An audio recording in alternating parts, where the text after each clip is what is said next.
Duran Duran's Roger Taylor has paid tribute to Scots rock legends the sensational Alex Harvey Band as he made a pitch for his band to record the new Bond theme.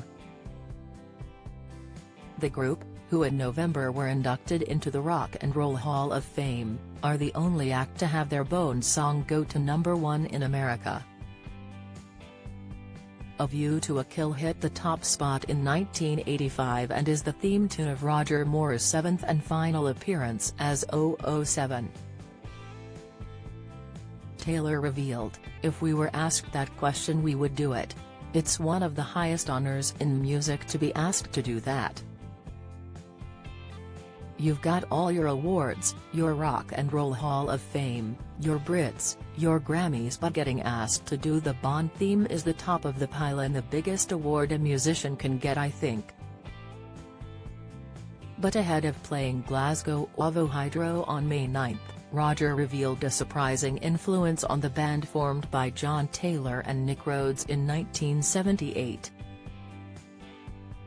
The group have always said their DNA was punk and funk, with influences ranging from David Bowie, Roxy Music to Kraftwerk. They also have a tartan tinge though, with the sensational Alex Harvey Band and Simple Minds as early influences. Harvey's blend of heavy rock and vaudeville is a bit difficult to see in the band known in the 80s for flashy videos and yachts. But drummer Roger, 62, revealed, "When we played the Glasgow Apollo in 1982 it was very special to me because my favorite band growing up was the sensational Alex Harvey Band. I was a crazy fan of them. When I got to play the Apollo, which was very much part of their history, that was a big moment for me. I loved the way they used electronics combined with rock. They used these sequencers, heavy guitar, Zal Clemenson had full makeup. It was glamorous but had an edge, as well as Alex, who was very street. It was a mashup of styles, music and technology. Duran has a bit of that.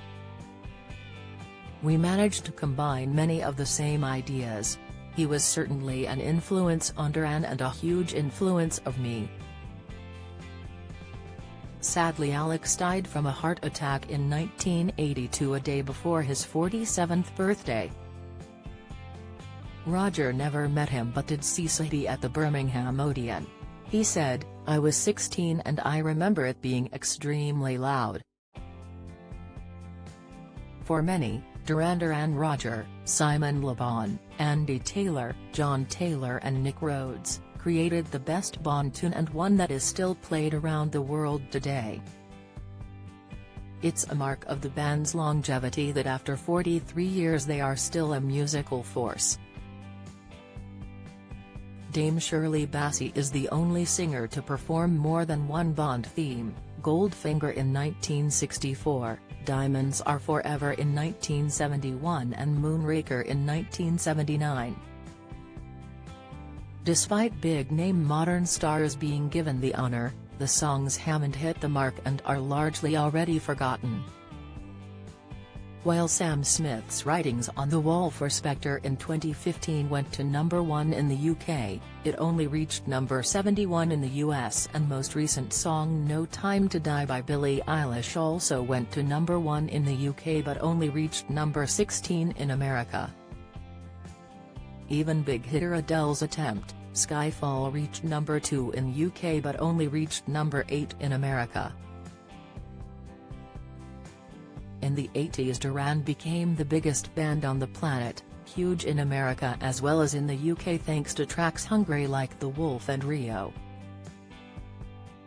Drugs and fame, though, pulled the group apart, and after performing at Live Aid, Roger quit in 1986. The band carried on with varying degrees of success until the 5 original members reformed in 2001 and went on to release Astronaut in 2004. While Andy Taylor left in 2006, they had hoped to reunite when the group were inducted into the Hall of Fame in November. but on the night it was revealed that the 62-year-old was terminally ill with stage 4 cancer. Roger said, "We had the rehearsal studio booked and ready for Andy to come and play and get ready for our performance.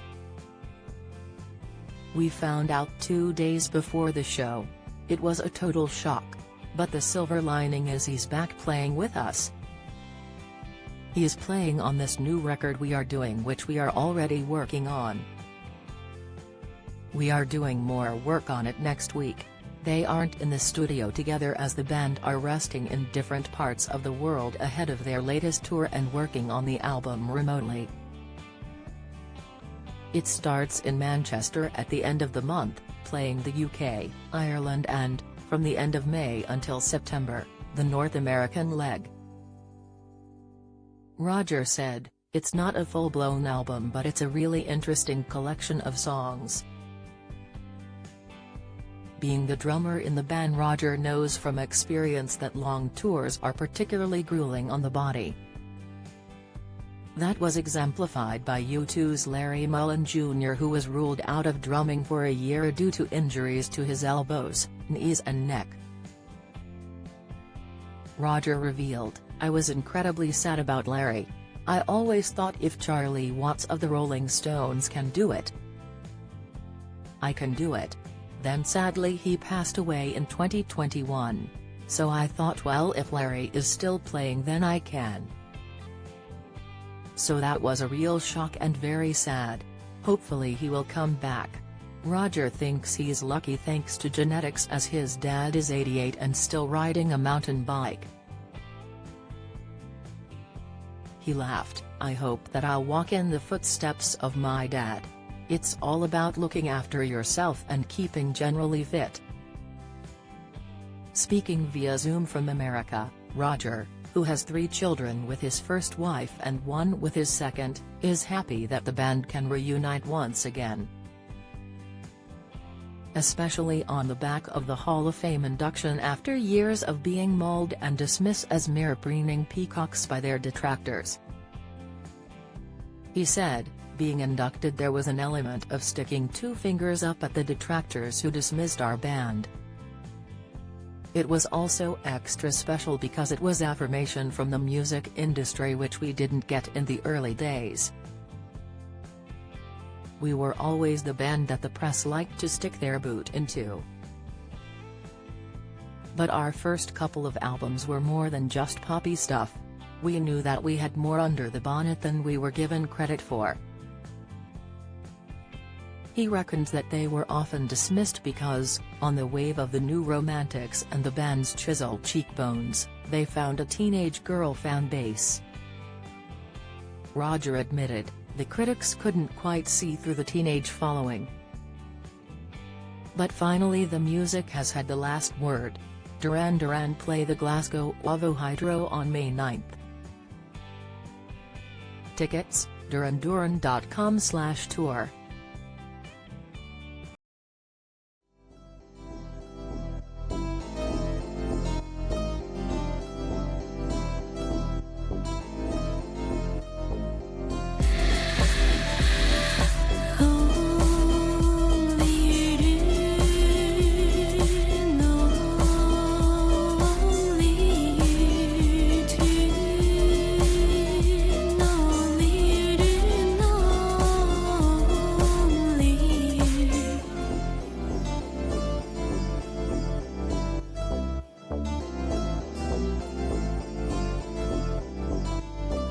To